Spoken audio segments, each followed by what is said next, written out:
వసూలు చేయకుండా ఈనాటి ప్రజాప్రభుత్వం, ప్రజల ప్రభుత్వం, మన ప్రభుత్వం రైతుల కోసం ఉచితంగా కరెంట్ ఇస్తూ ముందుకు పోతాం. ఇటువంటి విషయాలన్నీ కూడా ప్రజల దృష్టికి తీసుకొని రావాలనేటువంటి ఆలోచనతోనే ఈరోజు కేవలం అక్కడ భూమి పూజ చేయడమే కాదు, మీ అందరితో మాట్లాడి వాస్తవ విషయాలు చెప్పాలనేటువంటి ఆలోచనతోనే మాట్లాడుతూ ఉన్నాం. కొద్దిమంది నాయకులు మాట్లాడుతూ ఉన్నారు, బయటకు వచ్చి కాంగ్రెస్ ప్రభుత్వం వచ్చింది, పేదలకు నష్టం జరుగుతుంది, ప్రజలకు అన్యాయం జరుగుతుంది. నేను అడుగుతా ఉన్నాను, వారి 10 ఏళ్లలో మీరు ఏం చేయలేదో నేను చాలా స్పష్టంగా చెప్పగలను. 3 ఎకరాల భూమి ఇస్తా అన్నారు, ఇయ్యలే. ఇంటికో ఉద్యోగం ఇస్తా అన్నారు, ఇయ్యలేదు. బంగారు తెలంగాణ చేస్తా అన్నారు, చేయలేదు. ఉద్యోగాలన్నీ నాశనం అయిపోయినాయి, ఒక్కళ్ళకు కూడా ఇవ్వలేదు.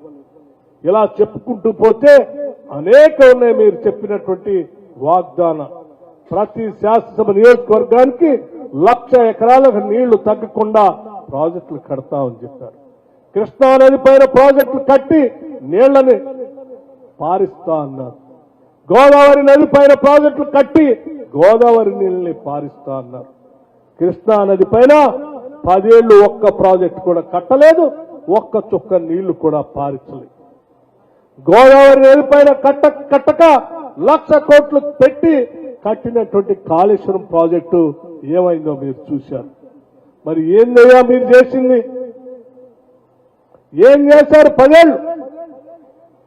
ఏమీ లేదు. వాళ్ళు చేసిందల్లా ఒక్కటే.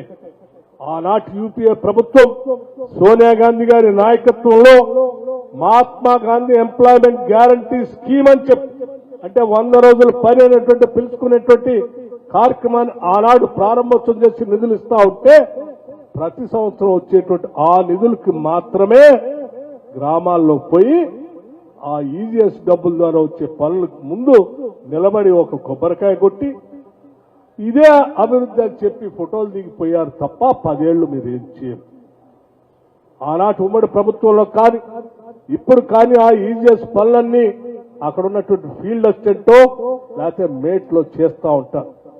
ఆ ఫీల్డ్ అసిస్టెంట్ లో మేట్లు చేసే పనే ఆనాటి మంత్రులు, ఎమ్మెల్యేలు అక్కడ పోయి నిలబడి ఫోటోలు దిగి ఇదే అభివృద్ధి అని చెప్పారు తప్ప ఏమి చేయకుండా ఈ రాష్ట్రాన్ని సర్వనాశనం చేసి వెళ్తే, వ్యవస్థల్ని నాశనం చేస్తే, మొత్తం ఈ రోజు 10 సంవత్సరాల తర్వాత అధికారంలోకి వచ్చినటువంటి కాంగ్రెస్ ప్రభుత్వం ఆ వ్యవస్థలన్నీ నిలబెడుతూ, పరిస్థితులన్నీ గాడిలో పెడుతూ, పాలనా యంత్రాంగాన్ని గాడిలో పెడుతూ, ఏ ఆశల కోసం అయితే తెలంగాణ రాష్ట్ర ప్రజలు ఈ రాష్ట్రాన్ని తెచ్చుకున్నారో వాళ్ళ ఆశలు నెరవేర్చడం కోసం ఈరోజు ఇందిరమ్మ ఇళ్లు ఇస్తా ఉన్నాం. ఆలోచన చేయండి.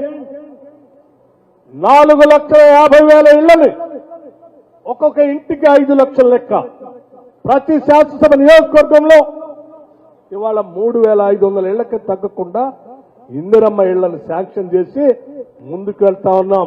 ఈ ఛాలెంజ్ చేస్తా ఉన్నాం. ఆ రోజు మీరు డబుల్ బెడ్రూమ్ ఇళ్లు కడతా అని చెప్పి 10 సంవత్సరాలు కట్టలేదు. ఈ రోజు మేము అనౌన్స్ చేసి మొదలు పెట్టాం. ఏ నియోజకవర్గానికైనా పోదాం, మేము 3,500 ఇళ్లకు తక్కువ కాకుండా ఎక్కడైనా శాంక్షన్ చేశామో చూపిస్తాం. ఒక్కొక్క ఇంటికి 5 లక్షల రూపాయలు ఇస్తా ఉన్నాం. ఇది మా నిబద్ధత. ఇవాళ ఈ రాష్ట్రంలో ఉన్నటువంటి పేద వర్గాల గురించి ఆలోచన చేశాం.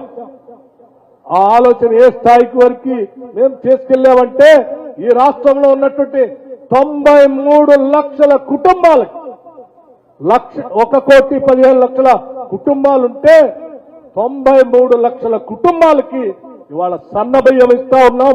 ఈ దేశ చరిత్రలో ఎక్కడా లేదు ఈ సన్న బియ్యం ఇచ్చే కార్యక్రమం.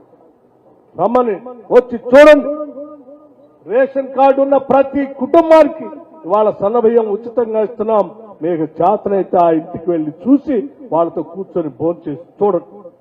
అంతేకాదు, ఇవాళ రాజీవ్ ఆరోగ్యశ్రీకి సంబంధించి మీరు 10 ఏళ్లు గాలికి వదిలేస్తే ఇవాళ మేము 10 లక్షల రూపాయలు పెంచి 93 లక్షల కుటుంబాలకి వాళ్ళ రాజీవ్ ఆరోగ్యశ్రీ కింద సంవత్సరానికి 10 లక్షల రూపాయలు వాళ్ళు ఏ ఆసుపత్రికైనా పోయి వైద్యం చేసుకునేటువంటి పరిస్థితి తీసుకొచ్చాం. ఈరోజు మీరు రాష్ట్ర వ్యాప్తంగా ఆనాడు ఉద్యోగాలు వదిలేస్తే మేము రాగానే 60,000 ఉద్యోగాలు ఇవాళ ప్రభుత్వ పరంగా వాళ్ళకి నియామక పత్రాలు ఇవ్వటమే కాకుండా 10 సంవత్సరాలు మీరు అధికారంలో ఉండి గ్రూప్ 1 పరీక్షలు కూడా నిర్వహించలేక పాపం ఈ తెలంగాణ రాష్ట్రం కోసం ఉద్యమించినటువంటి అనేక మంది వేలాది మంది నిరుద్యోగ యువతి